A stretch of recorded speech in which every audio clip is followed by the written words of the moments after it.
Hello everyone! So for today's video, let's have an overnight sa Lopez Island dito lang sa Alaminos City, Pangasinan. Welcome to my new subscribers and new viewers. So sa mga dati na, please enjoy watching our video. Thank you!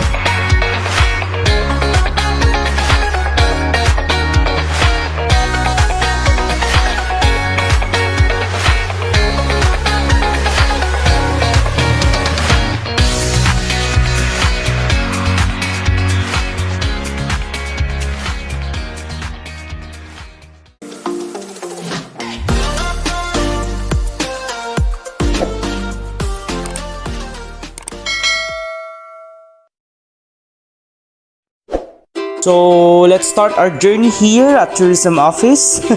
Step 1, of course, we need the registration. Step 2, assessment and payment. And of course, thank you for accommodating us dyan sa tourism office po ng Alaminos City. And after naming magbayad dito, and let's go na! So here, on our way. Ayan, so excited na ako guys.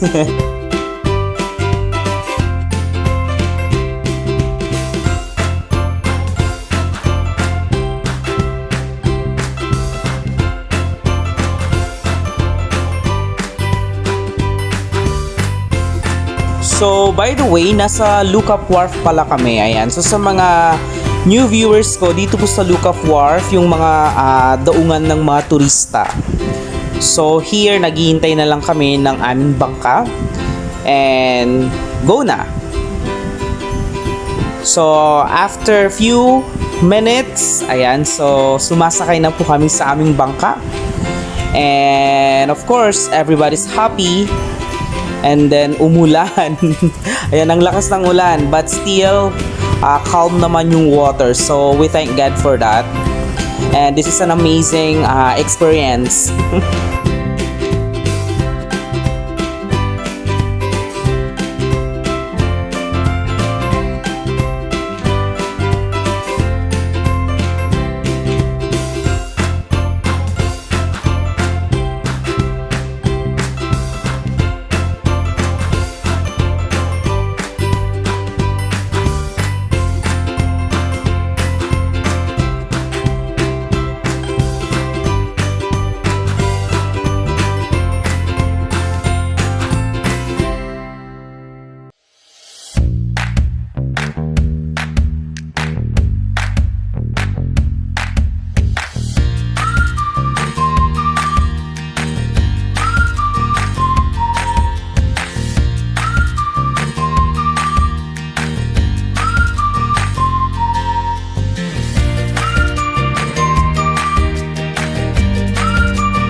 Touchdown at Lopez Island. Of course, hindi mawawala ang selfies.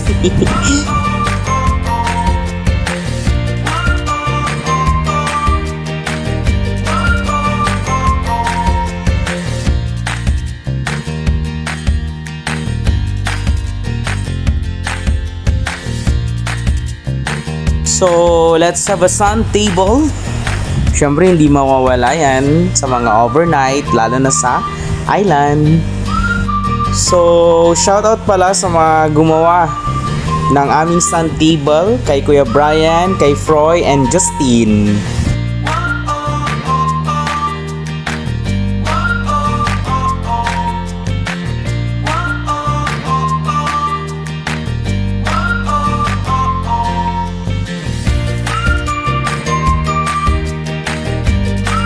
And by the way, shout out kay Alexi Boy dahil nakahiram kami ng bangka. Nakatipid kami, so bali gasolina na lang yung nagastos namin for the boat. Mga nasa 500 ata. And then sa food naman, nasa 5K yung budget namin if I'm not mistaken. Ayan.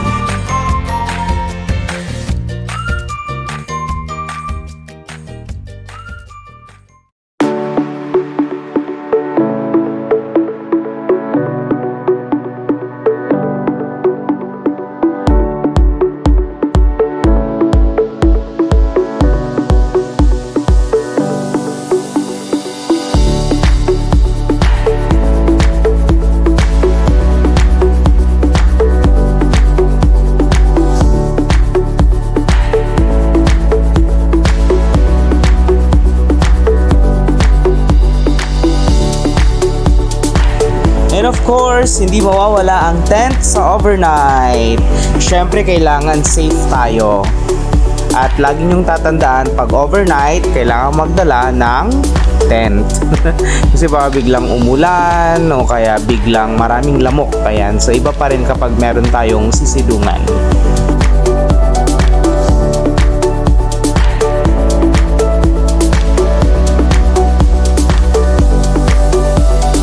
So, it's dinner preparation. Shout out kay Noy na nagluto ng adobong Adidas. And then, shout out din kay Lee na nag-grill ng liampo. So, ang bili namin dyan sa liampo is almost 800. 2 kilo. Ayan. So, sa mga ganitong event, kailangan ng teamwork. So far, lahat naman talagang nakiki-cooperate. Ayan. So, nag-grill din kami ng tilapia. Ayan. Wow, ang sarap. So, after this, after dinner, of course, hindi mawawala ang inuman. So, hindi ako masyadong iinom dahil hindi naman ako talaga palainom ng alak.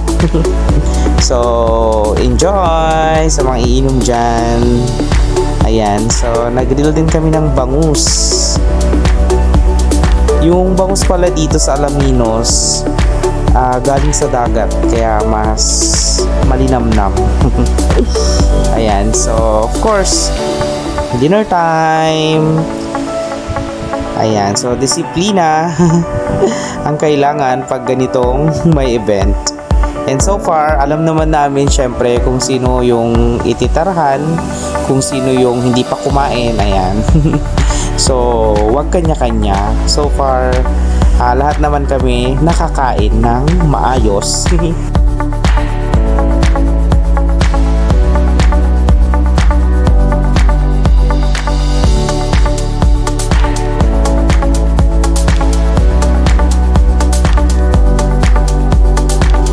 So, ayan, dito nag-start yung journey namin ng Sea Urchins Mukbang.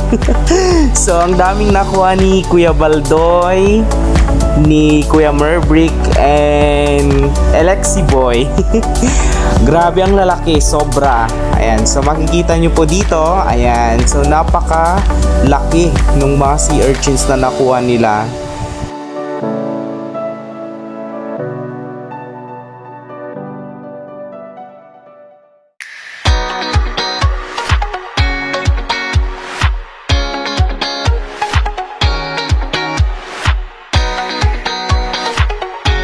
So, dito, start na ng mukbang. Ayan.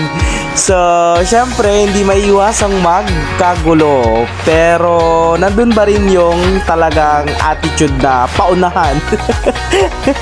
Syempre, pag nauna ka, sa yung malaki. Ayan. So far, nag-i-enjoy kami dyan. And, of course, hindi mawawala din yung share-share. Ayan, walang madamot.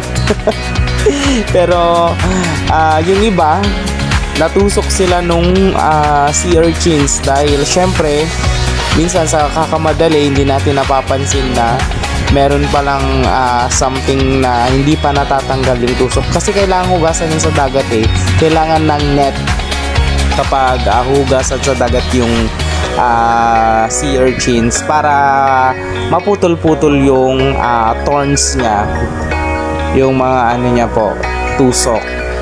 So, yung iba sa kakamadali hindi mapigilan, talagang todo dampot. Ayan. And of course, minsan may painggitan kasi mas malaki yung nakuha niya, mas malaman, ganon.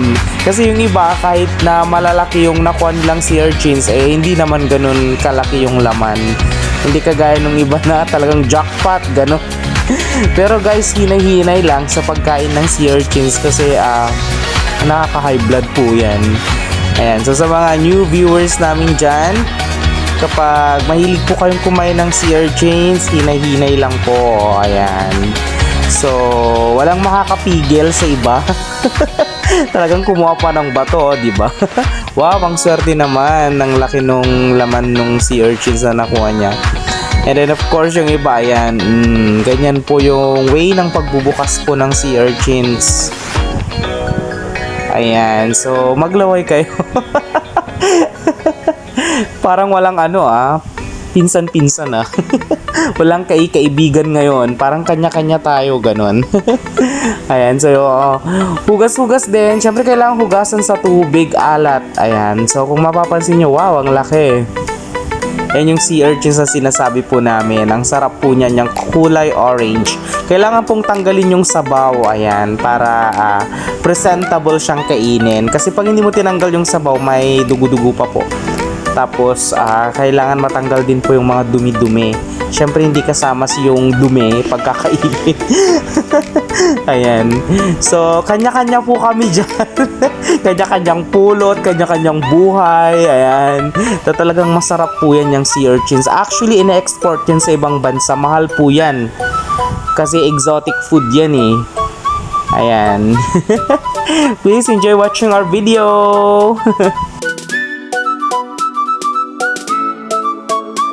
So, this is the final product. Ayan, so nabalatan na po. Ayan, ang laki po, no? Yung orange po, yan po yung kinakain. Ang sarap po niyan, sobra. So far, nag-enjoy ako sa overnight na to. So, maraming salamat for inviting me. So, actually, para sa mga magpipinsan lang dapat ito, pero sinama nila ako. So, thank you for being hospitable. Magpipinsan. And by the way, I would like to say to our viewers na yung makakasama ko dito, guys, ay mga future seamans. And so, may 5 kami dyan na future seamans. Si Leonard, si Ryan, si Noynoy, si Froilan, si Justin, and Jerwin. 6 pala sila. And then, yung iba, talagang seaman na, si RJ and Leo. So, sila na yung mga seaman talaga. And then, may kasama din kaming to-go travel supervisor. Ayan. And may kasama din kami nagtatrabaho sa City Hall. And then, may nagtatrabaho din po sa gasoline station. Ayan. So, lahat halos ay may future. Ayan. So, maraming salamat for this amazing experience.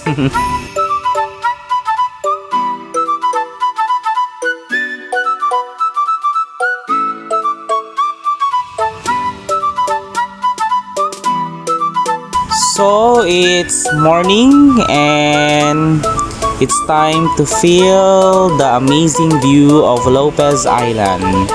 Ayan.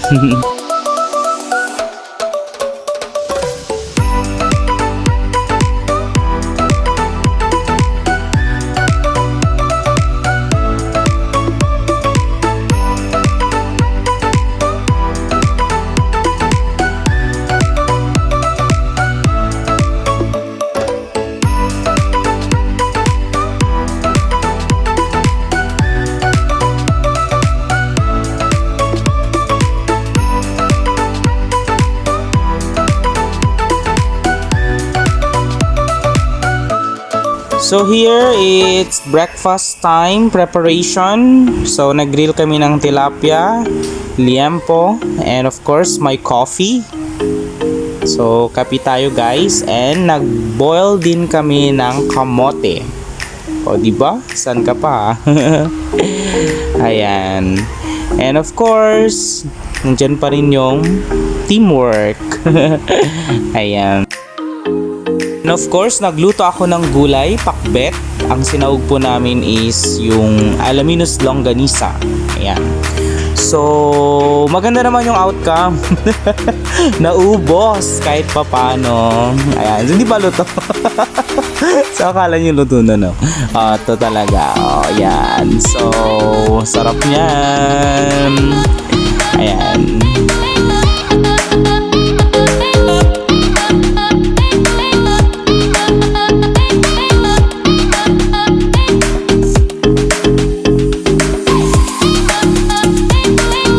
shoutout kay Leo na nagluto ng hotdog.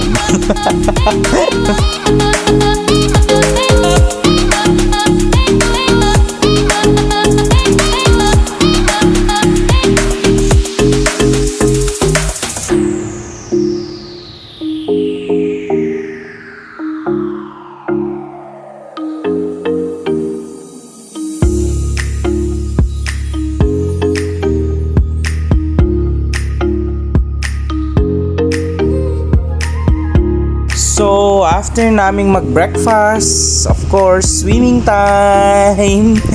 Ayan.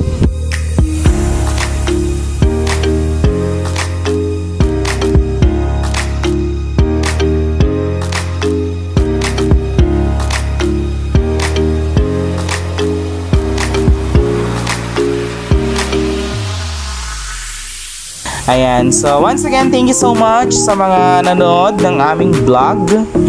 Maraming salamat po at sana mag-subscribe na po kayo. And huwag kayong magsawa na suportahan po ang aming channel. Salamat!